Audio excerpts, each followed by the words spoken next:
A paz do Senhor, um ótimo dia, um excelente dia para você, meu irmão, minha irmã, meu amigo.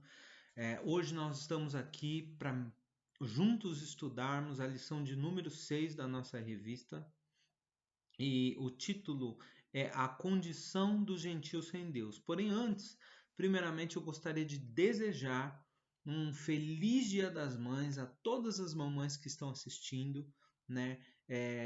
A minha oração a Deus é que Deus as abençoe tremendamente, continue as abençoando, cumprindo os desejos do seu coração, né? Segundo a vontade dele e abençoando a você, né? A sua família, né? O seu lar, né? Com todas as bênçãos que Deus, né, tem para dispensar para o seu povo, né? E que Deus continue abençoando a sua vida.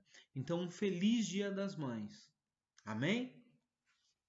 Agora, a lição de número 6, o título diz a condição dos gentios sem Deus. O nosso textual está em Efésios 2:11, que diz assim: Portanto, lembrai-vos de que vós, noutro tempo, éreis gentios na carne, e chamados incircuncisão pelos que na carne se chamam circuncisão, feita pelas mãos dos homens. A nossa verdade prática diz assim: outrora sem Deus, por meio de Cristo, os gentios tornaram-se descendência de Abraão e herdeiro das promessas. Então, a nossa leitura bíblica em classe se encontra em Efésios 2, 11 e 12. Diz assim: portanto, lembrai-vos de que vós, noutro tempo, ereis gentios na carne, e chamados incircuncisão pelos que na carne se chamam circuncisão feita pelas mãos dos homens, que, naquele tempo, estáveis sem Cristo, separados da comunidade de Israel, estranhos aos concertos da promessa, não tendo esperança e sem Deus no mundo. Também Romanos 4, de 12 a 14, diz assim: E fosse pai da circuncisão, daqueles que não somente são da circuncisão, mas que também andam nas pisadas daquela fé que teve Abraão, nosso pai, que tivera na incircuncisão. Porque a promessa de que havia de ser herdeiro do mundo não foi feita pela lei a Abraão ou a sua posteridade, mas pela justiça da fé. Pois se os que são da lei são herdeiros, logo a fé é vã e a promessa é aniquilada. Então, esse é o nosso textuário. Meus amados irmãos, aqui os gentios não tinham parte com a promessa de Abraão e por isso não eram herdeiros das promessas. Né? Que promessas são essas? Promessas várias, né, de Deus, promessas de bênção, né, mas também promessas de redenção, né, promessas de que enviaria um Messias. Então, os gentios eles não eram herdeiros dessas promessas. Nesse sentido, a Epístola aos Efésios mostra a condição da posição gentílica. Eles eram incircuncisos, a gente vai explicar o que é circuncisão e o que é incircuncisão. Eles estavam sem Cristo, separados de Israel e longe da promessa. E assim, sem esperança e sem Deus no mundo. Tem algumas coisas que vale a pena a gente explicar além daquilo que eu acredito que vai ser explicado ao decorrer da lição, que é o que significa a palavra gentios, né? A gente ouve falar muito, mas talvez ainda haja em alguém dúvida o que é a palavra gentios. Gentios, em seu significado geral, ela quer dizer todas as nações que não são judias, todo aquele que não é do povo de Israel, né? esse entendimento é fundamental para que torne claro o sentido da lição. Então, os gentios, muitas vezes falados na Bíblia, eram todos os povos, todas as nações que não eram judeus, que não eram do povo de Israel. Consequentemente, eram pagãos, né? Serviam a deuses feitos por mãos de homem, e eram outras nações, outros povos, né? Esse é o significado geral, tá? Da palavra gentios. O capítulo 19 de Êxodo, ele mostra como Deus ele estabeleceu o concerto com esse povo ali junto ao Monte Sinai. Né? Uma continuação da aliança que ele já tinha feito com Abraão, seu servo. Então, ali, em Êxodo 19, 5 e 6, ele fala do propósito dessa aliança, desse concerto. E aí a gente vai entender a diferença do judeu para o gentio. Né? Por exemplo, Êxodo 19, 5. Agora, portanto, se ouvirdes atentamente a minha voz e guardardes a minha aliança, então sereis minha propriedade exclusiva, ou um povo exclusivo de Deus, propriedade peculiar de Deus, né? Então, dentre todos os povos, dentre os demais povos da terra, porque toda a terra é minha. Então, o que Deus está dizendo? Olha, eu trouxe vocês aqui, eu livrei vocês da mão dos egípcios, eu trouxe vocês aqui com grandes sinais e eu estou propondo uma aliança para vocês, né? Aliança essa que ele já tinha começado com Abraão. E ele propõe a todo o povo ali, ele estabelece sua aliança com toda a descendência de Abraão ali no pé do Monte Sinai, dizendo: se vocês ouvirem a minha voz, se vocês guardarem a minha aliança, então vocês serão a minha propriedade particular. Vocês vão ser a nação de propriedade exclusiva de Deus. Dentre todos os demais povos da terra, vocês serão aquele povo escolhido, separado de Deus. Né? Então, ali, porque toda a terra é de Deus, mas Deus propôs que Israel fosse essa nação, né, separada das demais. Por quê? Qual o propósito disso?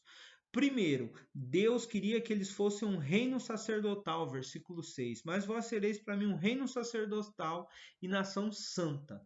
Então, Deus tinha um propósito. O que é o sacerdote? É aquele que apresenta, né, as questões dos homens diante de Deus, aquele que intercede pelos homens a Deus, aquele que cuida das coisas sagradas, das coisas de Deus para com os homens. Então ele é um intermediário entre Deus e os homens.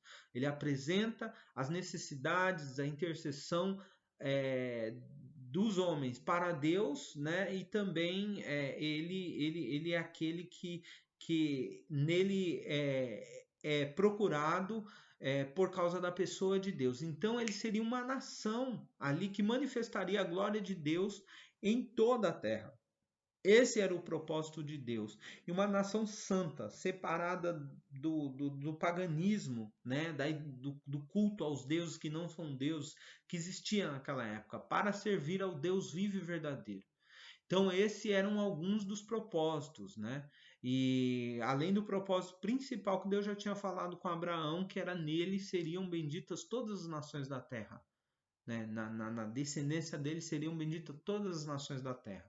Não vejo maior bênção do que a vinda, né, de Jesus Cristo, que era judeu, que nasceu dessa descendência, né, que é o descendente e de Abraão, que através da sua morte e ressurreição trouxe vida, trouxe redenção, trouxe libertação a todos os homens.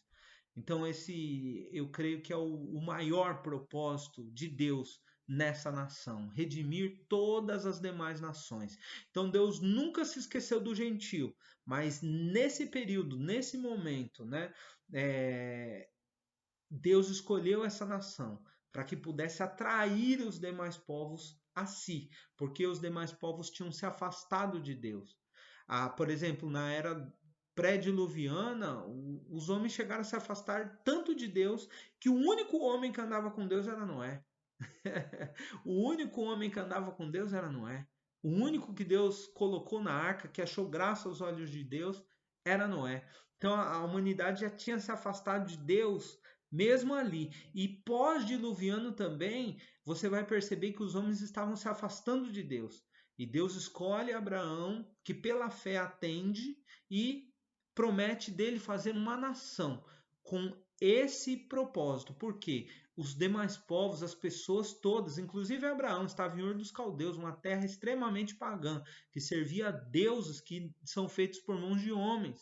Então o mundo estava caminhando de novo, depois do dilúvio, que os filhos de Noé saíram da arca, estava caminhando de novo para o total desconhecimento de Deus, para as trevas, para a cegueira total. Então Deus escolheu Abraão, escolheu esse povo para atrair todos os homens a si, todos os gentios, todas as nações. E os judeus seriam esse povo que teriam esse relacionamento. Eles foram esse povo, que teve esse relacionamento com Deus para manifestar a glória de Deus nas demais nações, os gentios. Então, o propósito de Deus era para com todos os homens, mas em especial nesse momento, ele escolheu essa nação. E aí, a gente falando disso daí, a gente entra no primeiro tópico da lição. Na era antes de Cristo, além de mortos espiritualmente, os gentios, como a gente já falou, as nações não judias, eram desprezados pelos judeus, identificados como incircuncisos. Então, o conceito de circuncisão.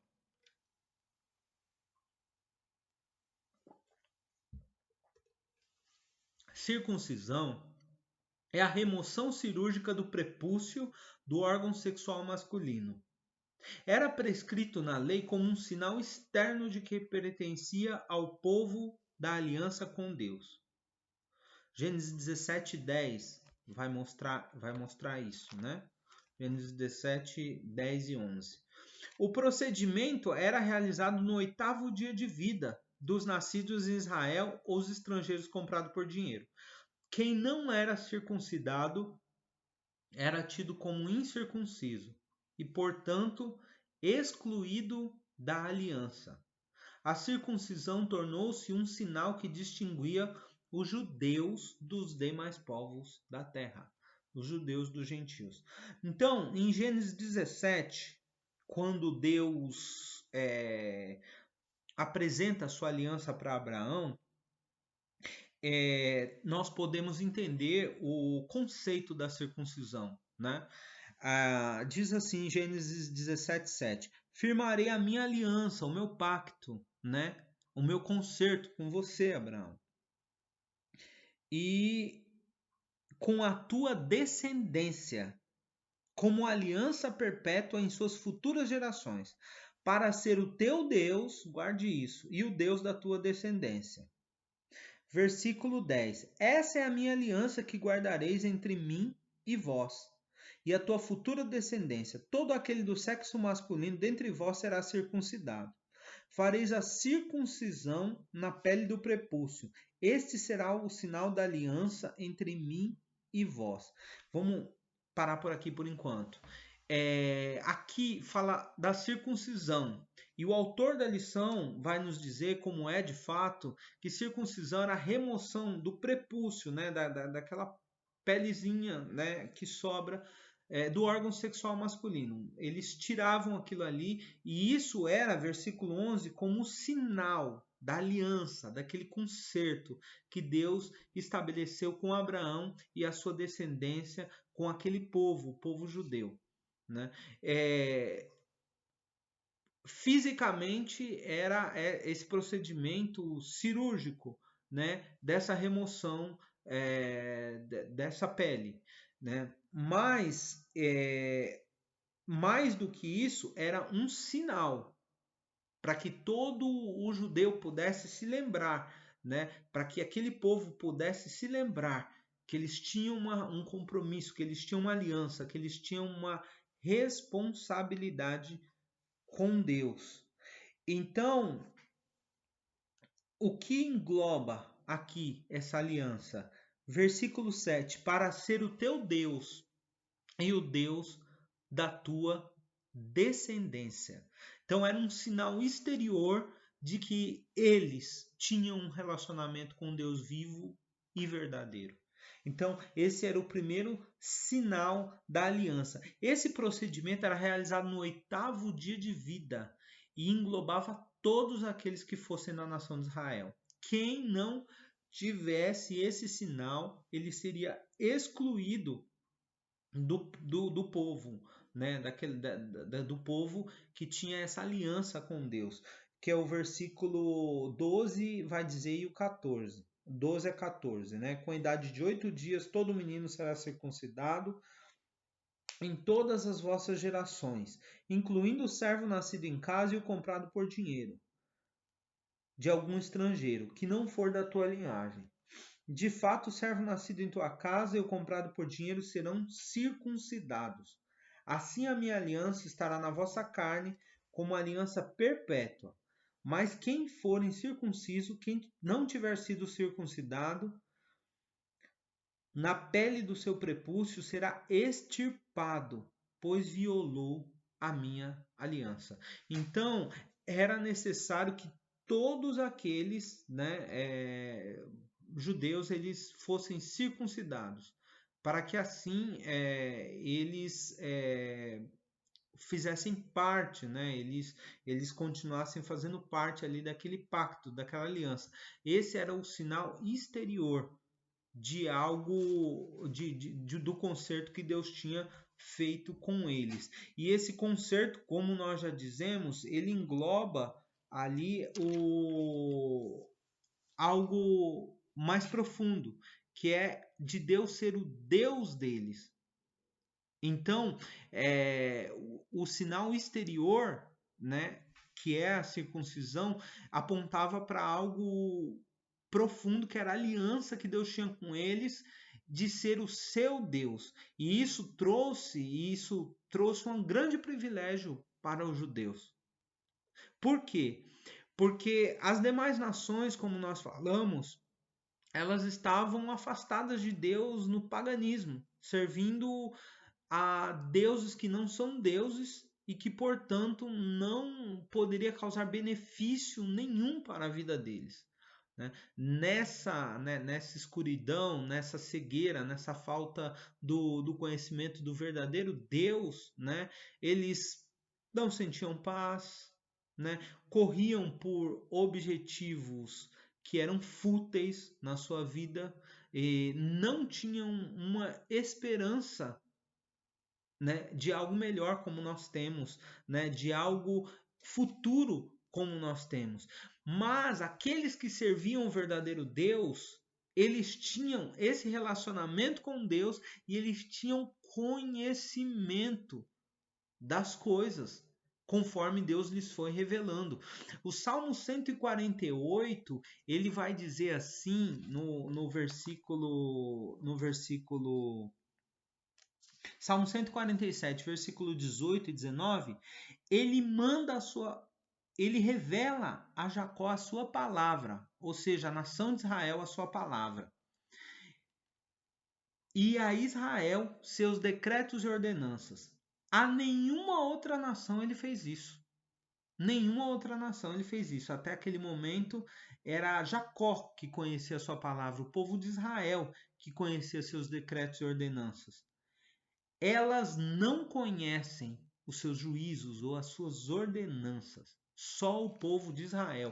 E Paulo vai dizer em Romanos 3, ele diz assim, olha, qual é a vantagem do judeu? Qual é a vantagem da circuncisão? Né? Primeiramente, porque as palavras de Deus lhe foram confiadas.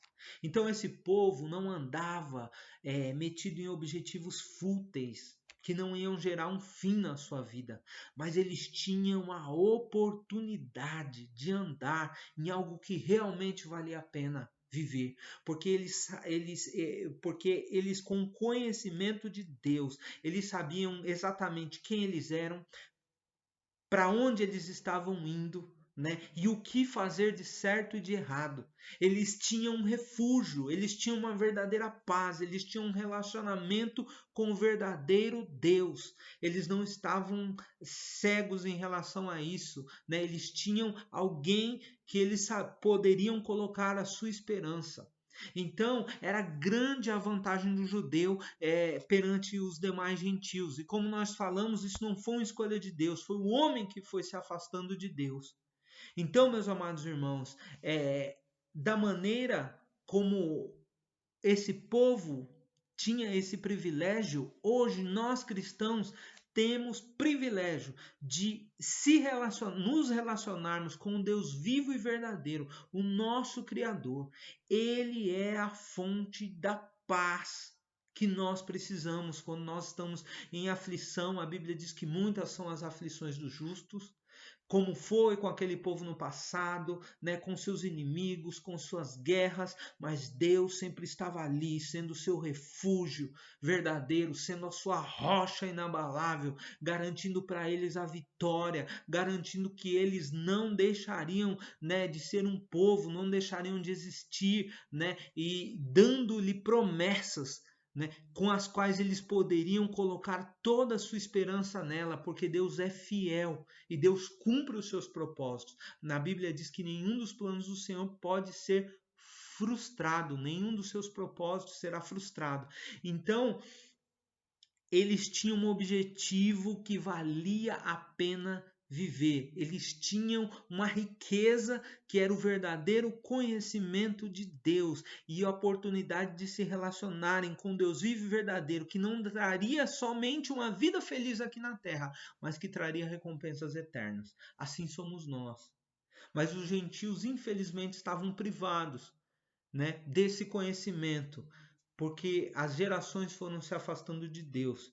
E hoje também nós sabemos da realidade em que muitos se encontram completamente afastados de Deus, né? Mas hoje a palavra, né, Deus trouxe a revelação da sua palavra na sua totalidade e diz para a sua igreja: ide, né? Como Israel foi escolhido naquela época para manifestar a glória de Deus, para atrair todos os demais povos, porque Deus sempre amou todos os povos, para Deus, assim hoje nós somos chamados para ir a todas as pessoas, para que elas conheçam Deus vivo e verdadeiro e não vivam uma vida fútil aqui nessa terra, mas tenham alguém, né? Tenham uma causa, tenham um objetivo claro na sua vida e tenham uma esperança de vida futura.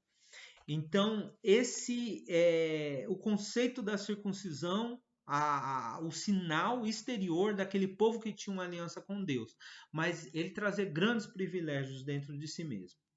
O significado religioso da circuncisão. Seu significado religioso apontava para a santificação. Como a corrupção e as práticas idólatras estavam fortemente relacionados com a sexualidade depravada, a circuncisão simbolizava a aliança de Deus e a purificação requerida ao povo escolhido. Então aqui o livro de Jeremias, capítulo 5, versículo 7. Se os irmãos quiserem abrir aí também, como a gente aí, diz assim: como poderia eu te perdoar, pois teus filhos me abandonaram e juraram pelos que não são deuses. Depois de eu haver os sustentado, adulteram e ajuntam-se em bandos nos prostíbulos. Do que Deus está falando aqui? Né? Do que era composta essa prostituição? Isso daqui era o culto idólatra. O culto idólatra. Assim como aconteceu, por exemplo, em Números 25, onde o povo de Israel estava ali no deserto. Balaque, vendo que Balaão não conseguia amaldiçoar o povo de Deus. Mas, infelizmente, Balaão acabou ensinando algo para Balaque. Se eles não poderiam ser derrotados, se eles fossem corrompidos, o próprio Deus se voltaria contra eles. Então ele envia as moabitas que convidam os israelitas ali no deserto aos seus sacrifícios e elas se prostituem, eles se prostituíram com elas. Então o culto pagão, o culto idólatra, ele sempre teve esse envolvimento muito de perto, né, com a prostituição, com esse fato o culto sempre esteve envolvido com esse lado sexual. E o pecado, a corrupção no ser humano, ela manifesta muito forte nessa área sexual. Por isso, a remoção do prepúcio, né? Deus queria que purificasse aquele órgão responsável pela vida, de alguma maneira. Então, esse sinal também apontava para a santificação. Foi o que Deus falou em Êxodo 19 para eles. Olha, se vocês ouvirem, se vocês guardarem os meus mandamentos, vocês serão a minha propriedade particular, um povo santo, um povo separado, um povo dedicado para mim, para me servir, separado dessa imundícia, dessa corrupção, né, em que a terra se encontra, servindo aos deuses que não são deuses e se degradando, se corrompendo na prostituição. Então, o Deus fala diretamente de santificação, de purificação. Era algo tão sério que os judeus recusavam até mesmo comer com os incircuncisos. Isso a gente vai ver Pedro ali tendo aquela dificuldade, até onde Paulo repreende, né? Que ele comia com gentios, mas quando Tiago ia chegando e os que eram da circuncisão, ou seja, os crentes judeus, que foram os primeiros crentes, mas ali a igreja começou a virar judia e gentia, eles tinham essa dificuldade, né? Eles não podiam comer com os gentios, não na igreja, mas ali os judeus. E eles estavam entendendo, era o começo da igreja, era o começo de tudo. Eles vieram a entender e depois, pelo Espírito Santo e pelas profecias e pela experiência que Deus deu para Pedro, que agora a circuncisão não seria nada, mas isso daí é mais para frente que a gente vai ver. Mas eles não comiam, judeus e gentios não comiam juntos. Então esse assunto da circuncisão era séria, né? Eles sabiam o que isso significava, que eles eram um povo que tinha uma aliança com Deus para servir o Deus vivo e verdadeiro, e sabiam que as demais nações não temiam, né? Mas eram incircuncisos. Elas não tinham sinal e não eram propriedade exclusiva de Deus, não eram o povo da sua aliança, portanto estavam de fora de todas as promessas e de todos os privilégios, né? E aqui o significado religioso, a separação, a purificação de todas essas imundícias que os gentios praticavam nos seus cultos idólatras. A circuncisão do coração, outro ponto aí bem relevante, importante.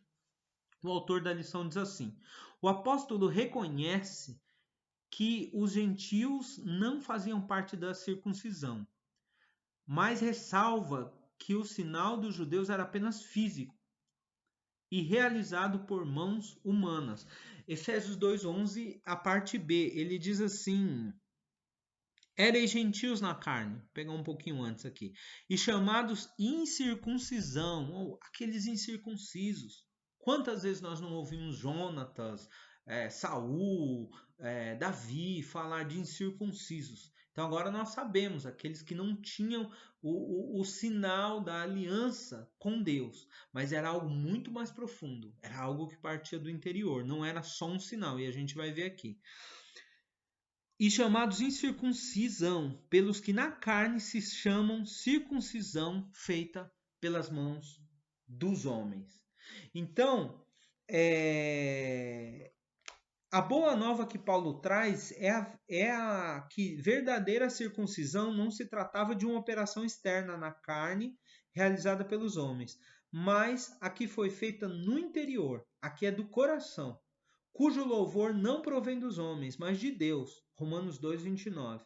Assim, em Cristo, o sinal de quem pertence a Deus não é a circuncisão nem a incircuncisão, mas sim o ser uma nova criatura. Então, primeiramente aqui, a circuncisão como um sinal interior, algo que parte do coração.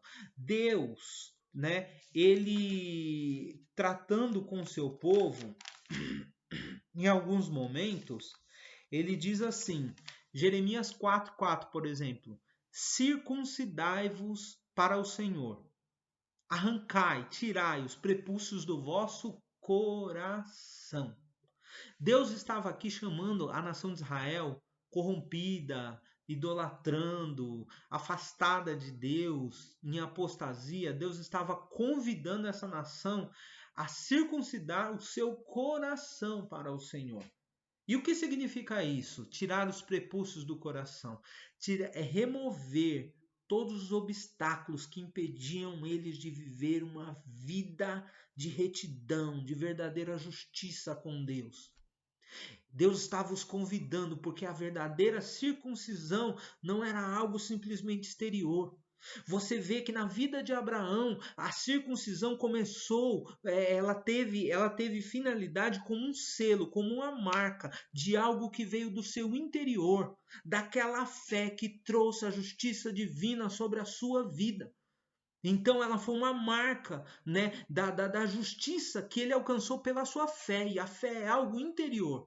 Então a circuncisão ali do povo judeu começa com algo interior, e ela nunca deixa de ser algo do coração, ela nunca deixa de ser aqueles que somente tinham um sinal exterior, é o que Pedro fala aqui, né? Vocês são chamados incircuncisão pelos que na carne se chamam circuncisão feita pelas mãos dos homens. Esse que, se fosse apenas um rito, se fosse apenas um sinal exterior, dos quais muitos valorizavam nos dias de Paulo e da igreja, né? Isso daí não tinha serventia nenhuma. Estevão vai dizer assim, olha, vocês são incircuncisos de coração e de ouvidos. Vocês sempre resistem ao Espírito Santo. E ele, falando isso para aqueles que queriam apedrejar, para os israelitas ali,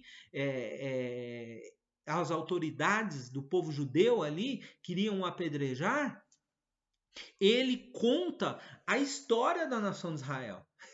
E ele fala de diversos períodos onde eles foram incircuncisos de coração. E a incircuncisão de coração significando que eles não serviam de coração ao verdadeiro Deus. Eles fizeram ídolos no deserto para voltarem para o Egito. No seu coração eles voltaram para o Egito. Então ele estava ali de corpo presente, né? na aliança com Deus, acabando de ouvir aquela aliança, mas eles estavam ali servindo a outros deuses. E Deus vai falar, vocês apresentaram um sacrifício e holocausto para mim no deserto durante 40 anos?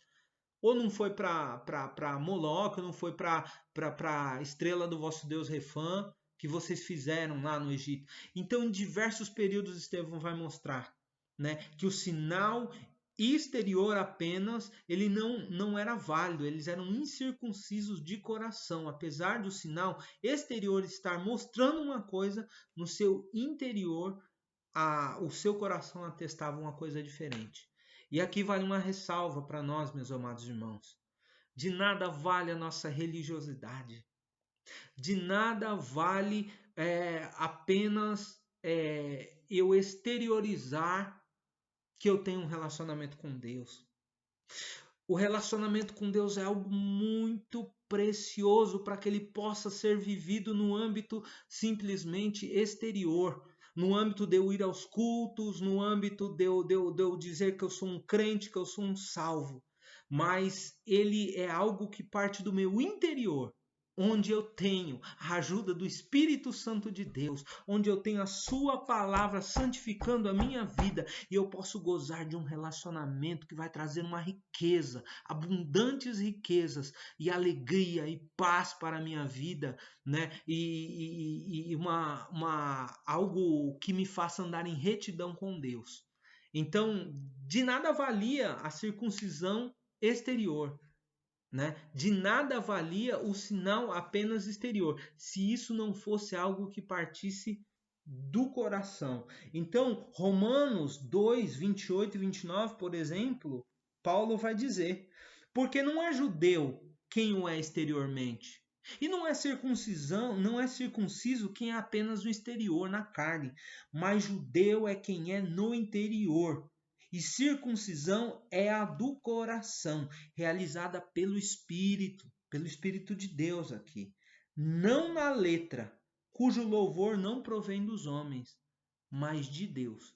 Então, esse sinal da circuncisão era algo que era operado no coração. E houve muita gente na antiga aliança que teve a fé no verdadeiro Deus, a fé nas suas promessas, a fé na redenção que viria, né, no Messias que viria, né, e partiu, né, esperando essa redenção pela fé e foi salvo pela fé, né? Então, enquanto os alguns, né, se cegaram e apenas valorizavam o exterior, como os fariseus nos dias de Jesus Cristo. Então, agora Paulo ressalta, né, que Romanos 2, 28 e 29, ele está falando aqui da circuncisão interior, mas agora, depois de Cristo, na era da igreja, a circuncisão nem circuncisão tem virtude alguma, como ele fala em Gálatas 6,15, mas sim o ser uma nova criatura, nascer de novo. Esse é o sinal daqueles que são propriedade exclusiva de Deus. Aquele que nasce de novo, que manifesta na sua vida os frutos de um relacionamento com Deus. É esse que é de Deus. É esse que é o escolhido, né, para manifestar a glória de Deus, que é sal da terra, que é luz do mundo e que através dele as pessoas reconhecem que existe um Deus vivo e verdadeiro. Então é um sinal interior. Interior é algo que começa de dentro para fora, se manifesta no exterior, porque existe vida dentro de nós.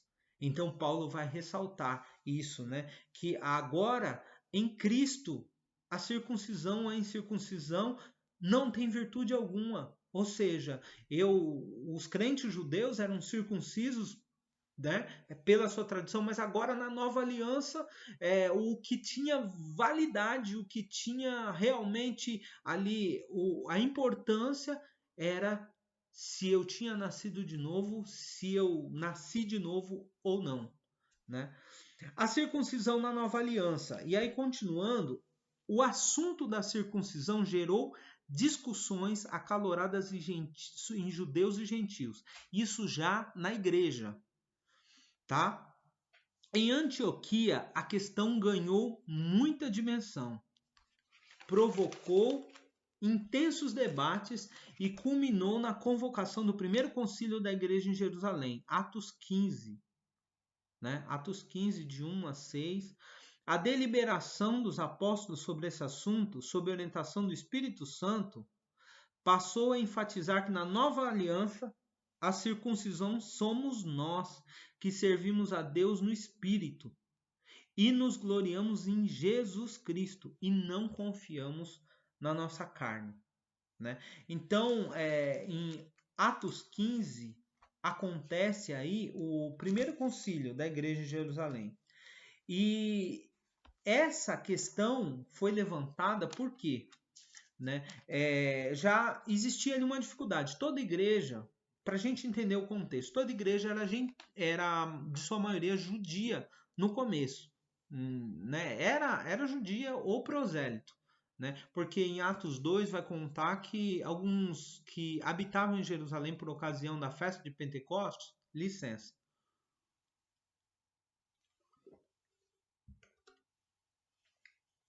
eram judeus prosélitos, ou seja, judeus, pessoas que vinham ali e tinham fé no Deus de Israel e estavam ali por ocasião da festa de Pentecoste. Então, ou eram judeus que moravam em Jerusalém, ao redores, ou eram judeus que, né, prosélitos, que vinham servir o Deus de Israel.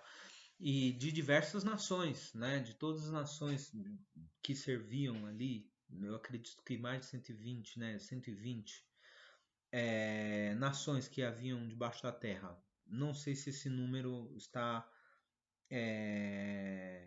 se eu me lembro se ele está correto, tá? Eu creio que eu já li em algum comentário. Mas assim, meus amados irmãos, o que, que eu quero dizer? A igreja era em sua maioria judia.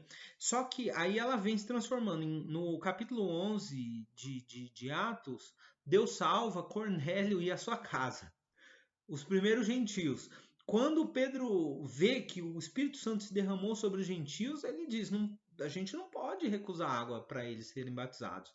Mas quando ele volta, o povo os judeus já estão ali. Você entrou na casa de homens incircuncisos, você comeu com eles.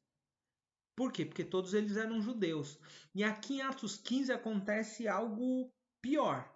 Porque os gentios começaram a ser salvos e certos homens que desceram da Judéia, Atos 15:1, ensinavam assim os irmãos: se vocês não se circuncidarem, se não vos circuncidardes, segundo o costume instituído por Moisés, não podeis ser salvos.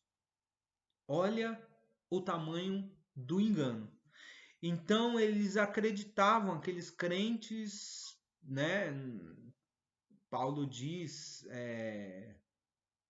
de alguma maneira, falsos irmãos em outro texto, falando sobre eles, mas os quais no outro tempo tenham sido, né? E Paulo não sabia, mas Deus, né, não respeita a aparência do homem. Então, esses aqui que pregavam assim, que os judeus tinham que ser circuncidados, guardar toda a lei de Moisés, esse é o significado real da circuncisão, guardar aquela lei, porque Deus disse para eles: se vocês me ouvirem guardarem o meu concerto, a minha lei, a minha aliança, no caso, então, se circuncidar aqui significa guardar a lei de Moisés. Então, se vocês não se circuncidarem, vocês não podem ser salvos. Então, essa questão, Paulo e Barnabé batem de frente com eles e geram uma discussão ali em Antioquia. Eles sobem para os apóstolos ali em Jerusalém e eles vão considerar essa questão. E, meus amados irmãos, eles entenderam, primeiramente Pedro. Pedro, pela experiência que ele tinha tido com o Senhor, ele disse assim: olha, Deus derramou sobre eles o Espírito. Não fez diferença nenhuma entre nós e eles, entre incircuncisos e circuncisos. Deus não olhou para isso. Mas Deus purificou o coração deles, derramando o Espírito Santo. Por que vocês estão tentando a Deus, fazendo eles, tentando fazer eles guardarem a lei de Moisés, né? Nem nós, nem nossos pais conseguimos suportar esse jugo, né? Porque a lei, quem guardar todas essas coisas, por ela viverá. E a lei trouxe o conhecimento do pecado apenas. Ninguém conseguiu ser justificado pela lei, porque ninguém é perfeito, todo mundo erra, todo mundo peca. Então eles estavam tentando fazer com que aqueles discípulos, né, guardassem toda a lei de Moisés, era o entendimento que eles tinham, né? E até mesmo por serem judeus e por alguns terem crido dentre os fariseus, mas era o entendimento deles. E aí Tiago toma a palavra, usa uma profecia de Amós como base e diz que todas as nações, né, eu vou levantar o tabernáculo de Davi que está em ruínas, para que todos os gentios venham buscar ao Senhor, para que todos os gentios possam buscar ao Senhor. Eles decidem que os crentes gentios não precisavam, né, de se circuncidar. Ali a circuncisão tinha perdido seu propósito. Por quê? Pedro diz: nós cremos que nós seremos salvos pela graça, não pela guarda da lei. Nós seremos salvos pela graça. Então, a circuncisão tinha perdido o seu propósito, né? Ali em Cristo, nem a circuncisão nem a incircuncisão tem virtude alguma. Paulo posteriormente teve muitos embates com esses crentes judaizantes, né? Esses crentes judaizantes. Mas ali era um momento que se decidiu. A igreja do Senhor Jesus Cristo, e Pedro e Tiago, quando enviam Silas e a outra pessoa para anunciar a decisão deles, eu não lembro do nome do outro irmão, mas eles escolhem Judas e Silas. Judas e Silas para falar com os irmãos de Antioquia, eles decidem, eles e o Espírito Santo de Deus, que essa questão não era assim, mas que eles não deveriam se circuncidar, guardar a lei de Moisés, que eles não precisavam disso para a salvação, que era pela graça que eles eram salvos. E que agora os irmãos entenderam essas questões, né? Os irmãos tinham entendido essa questão, então isso ficou gravado, e a partir daí, né, todo aquele que se levantava com essa ideia, Paulo veio a combater, né, muito na sua carta de Gálatas, em Colossenses ele fala sobre isso, né, ele teve problemas com isso, mas porque o entendimento muitas vezes de alguns crentes judeus era esse, né?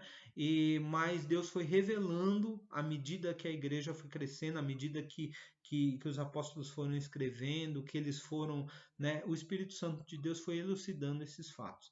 Então, na nova aliança, foi determinado que eles não deveriam guardar a circuncisão, né? Eles não deveriam ter esse sinal, não deveriam, que consequentemente fariam eles guardar a lei, mas crer em Jesus Cristo para a sua salvação, unicamente nele. Agora aqui o tópico 2, meus amados irmãos. Estranhos aos concertos da promessa. Nessa parte, o apóstolo Paulo aponta a situação dos gentios. Naqueles tempos, estáveis sem Cristo, separados da comunidade de Israel e estranho aos concertos da promessa. Efésios 2:12. Uma vida sem Cristo. Ao descrever a história passada dos gentios, o apóstolo traz à memória que naquele tempo, isso é, antes da regeneração, eles viviam imersos no paganismo. Antes do novo nascimento dos crentes efésios, eles viviam no culto idólatra, no culto pagão. E, portanto, sem Cristo. Isso indica que a religiosidade dos gentios era incapaz de inseri-los na promessa messiânica de salvação.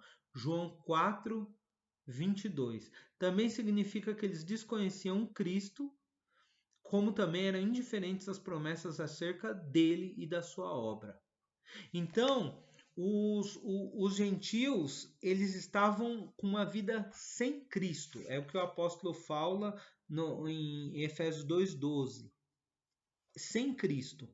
Então, em primeiro lugar aqui, esse João 4:4 vai falar do diálogo de Jesus com a mulher samaritana. E esse diálogo traz à tona a situação dos demais gentios. Quem era essa mulher? Né? Que ela encontrou com Jesus ali era uma samaritana. Os samaritanos eram uma mistura de povos que, quando o rei da Síria dominou Israel, Deus entregou Israel, reino do norte, na mão deles. Eles tiraram todas as nações ali, todo o povo de Israel, levou para outra terra, trouxe gente de outra terra para lá. Só que conforme essas pessoas iam servindo aos seus deuses, Deus enviou leões para que matassem, né, aquele povo ali. Então o imperador da Síria achou necessário enviar para lá um sacerdote que ensinasse a lei do Deus da terra, do Deus de Israel. Então enviou um sacerdote que lhe expôs ali. E assim se misturou esse povo, né? Eles serviam a deuses estranhos e ao mesmo tempo eles temiam, entre aspas, a Deus, né? Porque o sacerdote tinha lhes ensinado. Eles serviam assim desde essa época, e aí eles continuaram servindo assim. Você vê nos dias de Zorobabel, nos dias de Josué, aqueles que primeiro voltaram no cativeiro, o cativeiro babilônico, que o reino do sul, Judá, foi. Quando eles voltaram, os samaritanos estavam lá, né? Esses povos ali. Uma mistura de gente. Os judeus os israelitas que ficaram na terra, e uma mistura de gente, todo mundo servindo aos seus deuses e servindo a Deus. Essa mulher era desse povo. E assim, esse povo tinha o Pentateuco. Eles criam na lei, né? Então ela tinha um certo conhecimento sobre o Messias. Eu sei que o Messias, quando ele vir, ele não vai nos explicar tudo. Mas ela faz uma pergunta para Jesus e diz assim: eu sei que nós adoramos nesse monte, e vocês dizem que Jerusalém é o lugar que se deve adorar.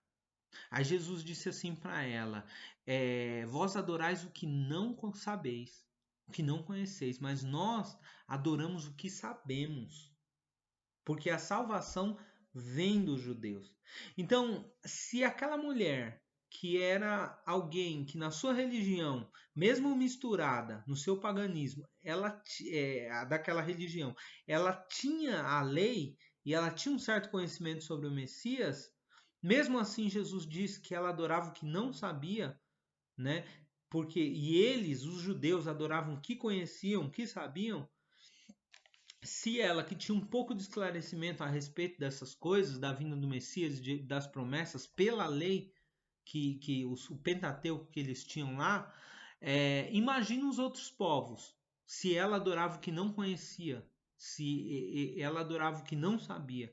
Imagina os outros povos, como os efésios mesmo, que Paulo cita aqui na carta, que adoravam a Diana, a rainha dos Efésios, a deusa dos Efésios, um culto totalmente promíscuo, que não tinha nada de Deus no culto, nada de verdade, nada de nada, era um culto totalmente idólatra e afastado da verdade de Deus.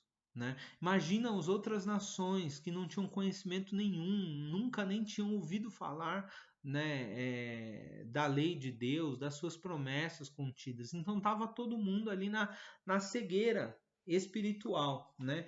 Sem Cristo, né? Sem Cristo. E eles desconheciam a Cristo e também eram indiferentes às promessas acerca dele e sua obra. Desconheciam que ele traria redenção a toda a humanidade. Desconheciam, como o Salmo 8 diz, que ele traria salvação para todos os povos. Desconheciam essas promessas que o povo judeu muito bem conhecia. Então eles estavam sem Cristo, uma vida sem Cristo. E eles estavam também separados da comunidade de Israel. Ainda no versículo 12, o apóstolo salienta que a desvantagem dos gentios não pertencerem à comunidade de Israel, eles estavam excluídos não só dos símbolos externos, mas também não faziam parte do povo escolhido e, consequentemente, não podiam usufruir dos privilégios da aliança de Abraão. A constatação cruel era de que Deus não havia se revelado aos gentios, pois a chamada divina fora feita somente a Abraão e a sua descendência. Nessa perspectiva, a lei e as promessas pertenciam somente aos judeus. Desse modo, os gentios estavam fora do alcance das bênçãos prometidas a Abraão, a Isaque e a Jacó. Entretanto, o que os gentios precisavam saber era que, por meio de Cristo, eles também se tornariam descendência de Abraão. Então, eles não estavam só sem Cristo, eles não só tinham o desconhecimento total, né? Eles também tinham desconhecimento total dessas promessas, muitos deles, né? A maioria deles. Eu citei aqui o caso da mulher samaritana, que é um caso à parte, mas as nações gentias não tinham um mínimo de conhecimento da lei de Deus, das promessas de Deus, estavam mergulhados no paganismo, no total desconhecimento da pessoa de Deus. Então, as suas práticas não conduziam eles a Cristo, né? Elas o afastavam do verdadeiro Deus. E eles também estavam separados da comunidade de Israel. Eles estavam separados daqueles que eram alvo das promessas de Deus. Em Romanos 9, versículo 4, a gente vê algum desses privilégios, dessas promessas. Diz assim o texto: eles são israelitas, e deles são, primeiro, a adoção, a glória, as alianças, a promulgação da lei, o culto e as promessas. Então, aqui Paulo fala de alguns privilégios que o povo judeu tinha, né? Por exemplo, a adoção. Aqui Paulo ele faz a menção da realidade de Israel ser um povo de propriedade exclusiva de Deus. né? A adoção, né? Ou a glória pode ser tanto indicativo da glória que o povo tinha, né, por ser essa propriedade exclusiva de Deus, mas também a glória de Deus, né, a qual habitava no meio deles. As alianças que em diversos momentos Deus estabeleceu, né, que em alguns momentos Deus estabeleceu, né, as alianças ali, por exemplo, a aliança mosaica, que é essa do Monte Sinai que a gente falou, a aliança de Abraão, a aliança de Davi, né? Então Deus de algumas maneiras ele foi se revelando, todas essas promessas girando em torno do Messias, né? Em torno de uma redenção que viria, mas eles estavam totalmente alienados com relação a isso, né? Eles estavam sem conhecer, sem saber e sem participar. Meus amados irmãos, vendo essa situação dos gentios ali no período da antiga aliança, que era desastrosa, era muito trágica para a sua vida, né? A falta de conhecimento do verdadeiro Deus, das suas promessas, de esperança, né? De salvação. Nós também hoje paramos um pouco para meditar nas pessoas que hoje estão sem conhecimento de Cristo. Tem um hino no cantor cristão que diz assim: não me falaram de Cristo, não me falaram de Cristo. Tantos vi que salvou, mas ninguém se importou de falar-me da graça de Cristo. Então, meus amados irmãos, esse hino fala de alguém que passou por essa vida e não ouviu falar de Jesus Cristo.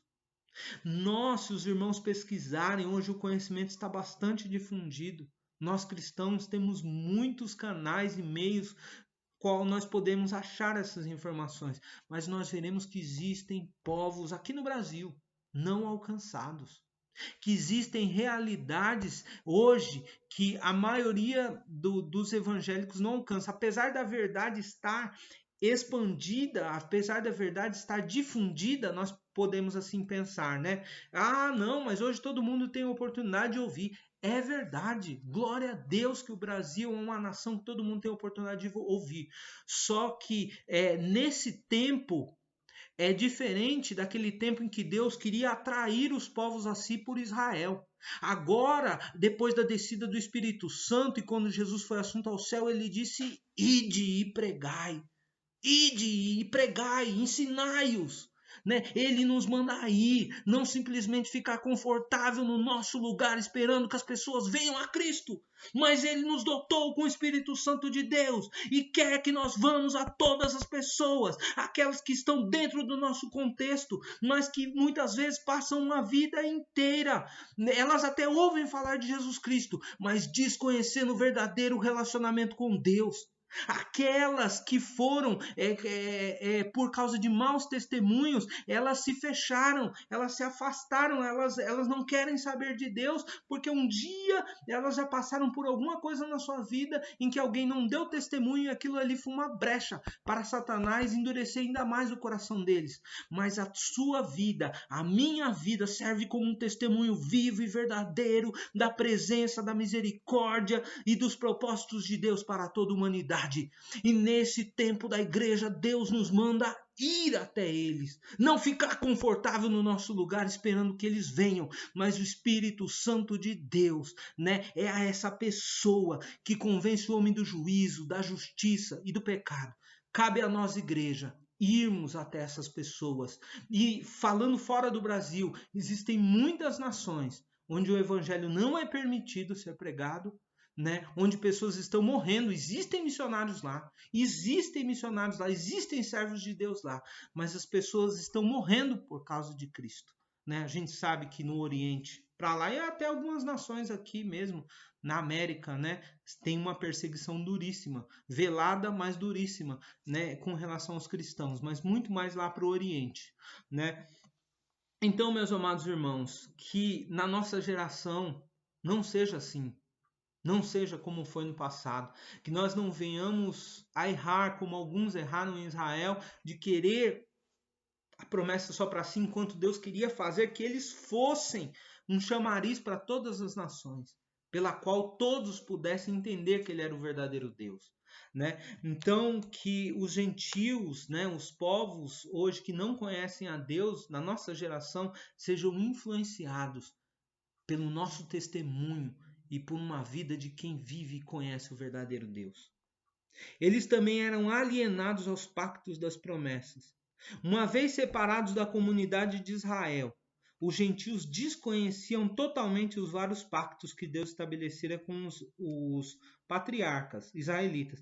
Esses pactos geravam em torno da grande promessa do advento do Messias. Deus, desde o começo da humanidade, em Gênesis 3,15, ele vem proclamando a vinda do Messias. E isso acontece muito dentro da nação de Israel. Em vários momentos, né, ele proclama, e falando de pacto, falando de aliança, para Abraão, né, o propósito da aliança com Abraão, o propósito principal, como nós falamos no princípio da lição, era que nele seriam benditas todas as nações da terra, demonstrando o amor de Deus por todos os seres humanos que se afastaram dele.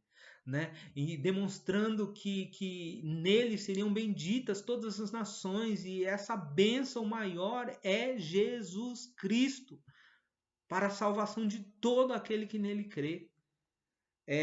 O pacto mosaico, né? Onde ali eles obedeceriam e alcançariam bênçãos de Deus, seriam cuidados por Deus, né? Protegidos por Deus. Mas através dessa proteção, desse cuidado, dessa bênção, todos poderiam entender e saber que o Deus de Israel era o único e verdadeiro Deus. Esse era o propósito final dessa aliança. O pacto davídico, onde Deus promete nitidamente um rei eterno, né, que viria a reinar sobre toda a terra. E esse rei, como nós sabemos, é o Senhor Jesus Cristo, que reinará, né, e reinará eternamente. Esses pactos eram reiterações da promessa messiânica, da vinda do Messias, no caso aqui, né? Os gentios não tinham noção dele. Sabe, quando algo está acontecendo ali, você não tem conhecimento, não chegou a informação para você. Agora, uma vez renegados em Cristo, irmãos, eu vou dar uma parada aqui. Irmãos, naquela época a informação não era tão difundida que nem hoje. Tinham realmente, todo mundo sabia do que acontecia nas outras nações, tanto que quando Israel saiu do Egito, antes de chegar lá, né, não sei se foi Rabi ou se foi outra pessoa que diz, o nosso coração aqui se derreteu. Nós ouvimos, né, o que Deus fez aos egípcios por causa de vocês. Olha, era distante, não tinha internet, não tinha comunicação ali, muita comunicação, eu falo por meios eletrônicos, tá? Por meios atuais. Comunicação sempre existiu, não é verdade? Desde que Deus criou o primeiro homem. Mas essa comunicação rápida não existia. E o que eu quero dizer aqui, na realidade, resumindo, é que naquela época, meus amados irmãos, a total falta de conhecimento de alguns de Deus era a realidade, né? Mas hoje nós temos muitos meios, os quais, sendo usados de maneira sábia, instruídos pelo Espírito Santo, pois a gente não pode simplesmente fazer o que a gente pensa no nosso coração, mas aquilo que o Espírito Santo, né, escolheu, chamou a gente para fazer, a gente pode fazer e pode usar desses meios que hoje com a tecnologia nós temos para que todas as pessoas não fiquem alienados, não fique uma coisa acontecendo aqui, gente sendo salva, gente vindo a Cristo, gente vivendo vida plena e alguns muitas vezes do nosso lado e longe de nós fiquem alienados, fiquem sem saber, passem uma vida inteira sem conhecer aquele que nos dá paz, que excede todo entendimento, aquele que preparou para nós um reino e uma vida eterna. o Senhor Jesus Cristo. Então, nós temos muita vantagem nesse sentido, porque nós estamos numa época de tecnologia e que, se nós dermos lugar ao Espírito Santo de Deus, ele pode nos usar em qualquer área que for, para que nós não falhemos, mas para que nós demos fruto para Deus, né? Para que pessoas na nossa geração venham conhecer a pessoa de Deus. Mas Deus tem tocado nos últimos dias, vou terminar, sem esperança, sem Deus no mundo. Mas, meus amados, Deus tem trabalhado muito na minha vida com relação à necessidade de um avivamento nas nossas vidas, meus amados irmãos.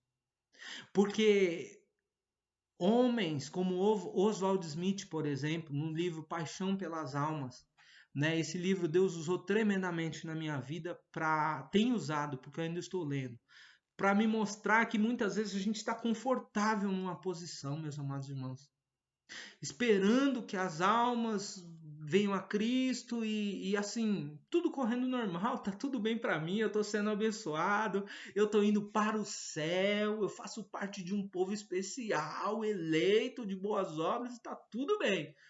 Mas às vezes não está. Às vezes não está. Jesus disse lá em Apocalipse para a igreja de Laodiceia, disse assim, você diz, enriquecido sou, eu não tenho falta de nada, mas você não sabe que é um miserável, pobre, cego e nu, né? E eu aconselho que de mim compre ouro provado no fogo, né? Aconselho que você se vista de veste branca e também tenha colírio. Por quê? Porque às vezes está tudo bem na nossa vida, mas o principal propósito de Deus para nossas vidas, para a igreja, nós não estamos cumprindo nos dias atuais, porque nos falta dar lugar ao Espírito Santo de Deus. Nós nos fechamos muitas vezes no nosso egoísmo e nós não damos lugar para que o Espírito Santo de Deus venha nos usar para impactar a nossa geração, como já foi impactada o mundo em dias anteriores, em dias passados, como foi na época dos apóstolos, como foi na época desses homens de Deus, né, que Deus usou para impactar nações, né, em 1800, 1700, existem vários nomes que eu poderia citar aqui, mas o que eu quero dizer é que se nós não enxergarmos as nossas misérias, se nós não dermos lugar ao Espírito Santo de Deus, se nós não buscarmos que Deus abra os nossos olhos e venha traga um avivamento pessoal e um avivamento para a sua igreja, nós jamais vamos ver pessoas chorando e lamentando as suas misérias aos milhares. Nós jamais vamos experimentar aquela compaixão que Jesus Cristo sentia no seu coração quando via as almas perdidas como ovelhas que não têm um pastor. E isso é pecado sim. E isso na minha vida eu descobri que era pecado sim. Estar confortável com as bênçãos de Deus, mas não chorar pelo perdido. E Deus tem trabalhado, né? Eu não vou dizer que, nossa, não, eu não estou falando de mim, eu estou falando do que Deus faz pelo homem. E assim, eu tenho clamado a Deus para que eu possa chorar e lamentar por essas pessoas, as minhas misérias. Eu tenho clamado a Deus para que eu sinta uma compaixão semelhante à compaixão que Jesus Cristo sentia pelas almas. Porque se isso não acontecer na minha e na sua vida, não está tudo bem. Nós não estamos vivendo o evangelho verdadeiro de Cristo. Porque tem uma tragédia acontecendo lá fora. Vidas estão sendo ceifadas sem o verdadeiro conhecimento de Cristo. E se nós estivermos confortáveis com isso, falta amor nos nossos corações. E se falta amor, não estamos cumprindo o mandamento de Deus. Não estamos nem amando a Deus sobre todas as coisas, nem o nosso próximo como a nós mesmos. Porque nós queremos salvação. Mas amar o nosso próximo como a si mesmo denota que ele também seja salvo, que eu me incomode com a situação do perdido. Então que isso não aconteça na nossa geração, mas que nós, meus amados irmãos, venhamos chorar e lamentar, venhamos pedir para que Deus abra os nossos olhos, para que Deus mude a nossa realidade e nós paremos de viver por propósitos egoístas. e nós venhamos viver por propósitos que realmente Deus instituiu para nós, que nós venhamos parar de pensar nas coisas que são da terra, mas nós venhamos pensar nas coisas que são do céu, porque é lá que nós viveremos para toda a eternidade, é lá que nós seremos abençoados para toda a eternidade, é lá que nós gozaremos do fruto do trabalho que Deus nos confiou aqui nessa terra. Nosso descanso não é aqui e nós precisamos despertar para essa realidade. Nós não podemos ir confortavelmente para o céu sem olhar para essas almas que estão se perdendo ao nosso redor. Nós precisamos, né, da plenitude, da presença e do trabalhar do Espírito Santo de Deus na nossa vida, para que elas também sejam impactadas pela igreja da nossa geração. Elas venham a se render a Cristo e nós venhamos a ver o Brasil se render ao nosso Senhor Jesus Cristo. Nós venhamos ver as nações, né, se render ao Senhor Jesus Cristo, independente de como está o cenário de hoje, porque o nosso Cristo não mudou, ele é o mesmo ontem, hoje e permanecerá eternamente. Por quê, meus amados irmãos? Porque eles se encontram, o terceiro tópico da lição, sem esperança e sem Deus. Olha como as pessoas se encontram. Como os gentios se encontravam ali, eles se encontram sem esperança e sem Deus. Eu já vou terminar o último tópico. Agora Paulo passa a descrever as situações dos gentios que viviam não tendo esperança e sem Deus no mundo. Não tendo esperança sem Deus no mundo. Efésios 2 e 12, que naquele tempo estavam sem Cristo, separados da comunidade de Israel, estranhos aos concertos da promessa, não tendo esperança e sem Deus no mundo. O que significa a palavra esperança? Quem é a nossa esperança? Qual é a nossa esperança? Qual é a sua esperança? Qual é a minha esperança? Cristão. A minha esperança estão baseadas nas promessas de Deus, de que ele foi preparar moradas para nós e ele virá nos buscar. E nós habitaremos nesse lugar maravilhoso, onde habita a justiça, onde a presença de Deus está na sua plenitude. Glória a Deus, aleluia! Essa é a minha esperança. Mas os gentios que não conheciam, eles não tinham esperança. A palavra esperança traz a ideia de confiança, e nas Escrituras o seu principal uso está ligado à confiança nas promessas divinas. Os gentios eram desprovidos dessa esperança, por causa de parte de sua filosofia grega que descartava a possibilidade de uma vida além do túmulo. Paulo, quando está falando com os filósofos ali em Atenas, né? Ele, quando começa a falar da ressurreição, eles rejeitam, eles falam assim, não, então, depois a gente vai te ouvir sobre isso, ou, nossa, você está delirando, deixa desse assunto para lá. Por quê? Aqueles que eram tão inteligentes, né? Os filósofos que até hoje a gente estuda e são base para várias coisas, né? na escola secular, mas para eles não existia vida além do túmulo, a ressurreição era um delírio, uma loucura, não é verdade? E assim, isso já era uma barreira para que eles não crescem, né? E além dessa questão, embora Deus tivesse decretado incluir os gentios no plano de salvação, os gentios mesmo ignoravam essa promessa, eles não tinham conhecimento e por isso não tinham como sustentar-se em qualquer esperança. Como a esperança é a âncora da alma, os gentios desprovidos dela padeciam de medo e incerteza. Por conseguinte, a falta de esperança e de paz revela a ausência de Deus. Meus amados irmãos, era assim que eles viviam e não é diferente de hoje. Primeiro, eles tinham enganos, desconhecimento, que os afastavam, que os faziam achar que a promessa era um delírio, porque eles não tinham conhecimento. Hoje existem pessoas que veem no evangelho uma loucura. Por quê? Porque não teve o entendimento aberto para conhecer, para entender o verdadeiro Deus e a sua verdade. Essas mesmas pessoas, ou pessoas também que ignoram, né? Pessoas que ignoram essa verdade. Essas mesmas pessoas, meus amados irmãos, elas, sem esperança, elas não têm paz. Elas vivem cheias de medo, cheias de incerteza com relação ao futuro. Ainda mais na nossa geração e no nosso contexto de mundo, que nós vivemos num mundo cristão, teoricamente, mas é um mundo cristão. Céu e inferno são as realidades na cultura popular. Deus e o mal, o inimigo, o diabo, é uma realidade na nossa cultura, né? Aqui no Brasil. Então, essas pessoas vivem, não só no Brasil, mas, né, no Ocidente. Essas pessoas vivem com muitos medos e incertezas, atormentadas, assoladas, e o inimigo veio para matar, roubar e destruir. Então, ele tem objetivos maus contra essas vidas.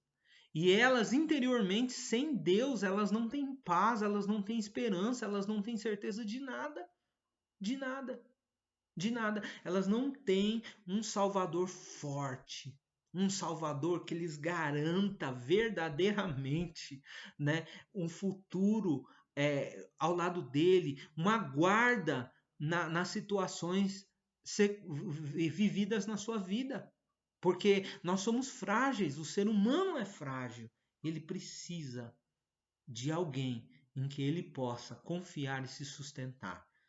E nós, meus amados irmãos, estamos aqui, ó, debaixo das asas. Nenhum mal sucederá, nem praga alguma chegará à tua tenda. Quantas pessoas, sem conhecer o verdadeiro Deus, colocam a sua confiança também na promessa de Deus, né?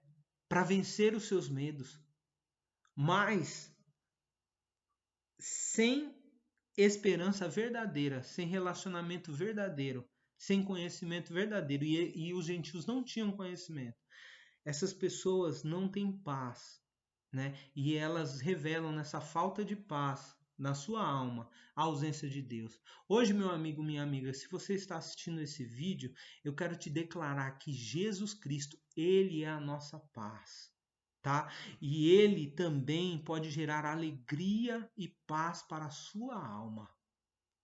Todos os que recebem a Jesus Cristo como seu Salvador, eles passam por aflições, eles passam por lutas, eles passam por alegrias como eu e você passamos na nossa vida, mas eles têm algo dentro de si, né, que apesar das lutas, apesar das dificuldades e fraquezas da sua vida, eles têm esperança, eles têm verdadeira alegria, porque eles sabem que tem alguém guardando, que tem alguém garantindo o futuro deles. E quando essa vida aqui cessar, eles vão viver num lugar onde não existe morte, onde não existe choro, onde não existe dor. Você também pode viver nesse lugar, você que está assistindo esse vídeo. Entregue a sua vida a Jesus Cristo, porque ele é o caminho e não há outro. Nenhum outro nome é dado entre os homens pelo qual nós podemos ser salvos. Somente Jesus Cristo é o caminho, a verdade e a vida. E por ele, além de paz nessa vida, além de ajuda com suas questões mais íntimas, mais pessoais, né, que muitas vezes te dão dor e choro, ele age. Mas o mais importante é que ele vai te levar para um lugar onde a dor, onde o choro e a morte nunca irão te alcançar. E você vai viver feliz por toda a eternidade lá. Eles estavam sem Deus no mundo. Sem Deus não significa que os gentios não serviam ou não acreditavam numa divindade. Ao contrário, eles eram politeístas, serviam a vários deuses, idólatras, pois acreditavam e adoravam em muitos deuses. Assim, por meio do seu paganismo, eles estavam alienados do que Deus havia revelado a Israel. Eles estavam à parte, excluídos.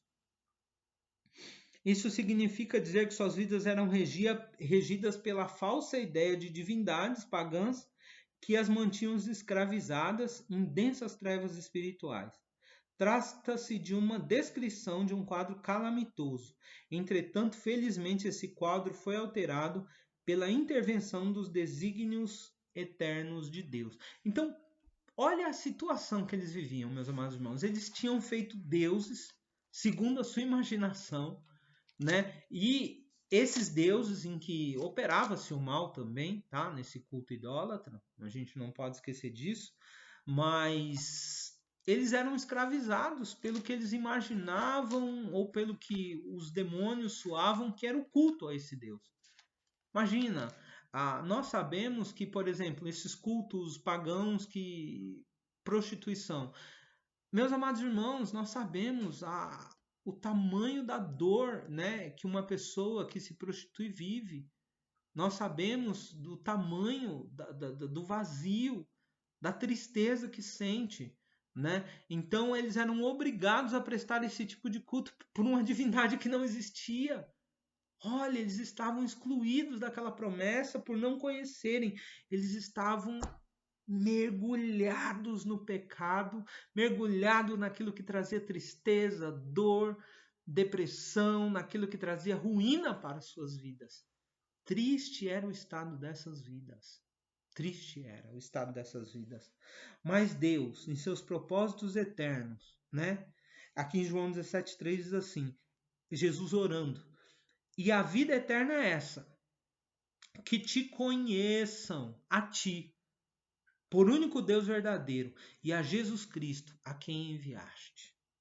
Então a vida eterna é conhecer o verdadeiro Deus e o seu Filho, que ele enviou para morrer e ressuscitar, para pagar o preço dos nossos pecados. Então eles estavam alienados, né? E hoje existem pessoas que estão alienadas, pessoas que não vieram a Cristo, pessoas que estão armadas de preconceitos e sequer nunca nem ouviram e não querem ouvir, né, por estarem armadas de preconceito. E fora da nossa realidade, eu quero deixar bem claro, os irmãos sabem que isso é verdade. Existem pessoas que não conhecem o verdadeiro Deus aqui dentro da nossa nação, mas que o Espírito Santo de Deus trabalhe em nossa vida e que nesse tempo nós sejamos verdadeiras ferramentas, instrumentos de Deus, para que essas pessoas conheçam o verdadeiro Cristo, né? Missões começa no coração de Deus.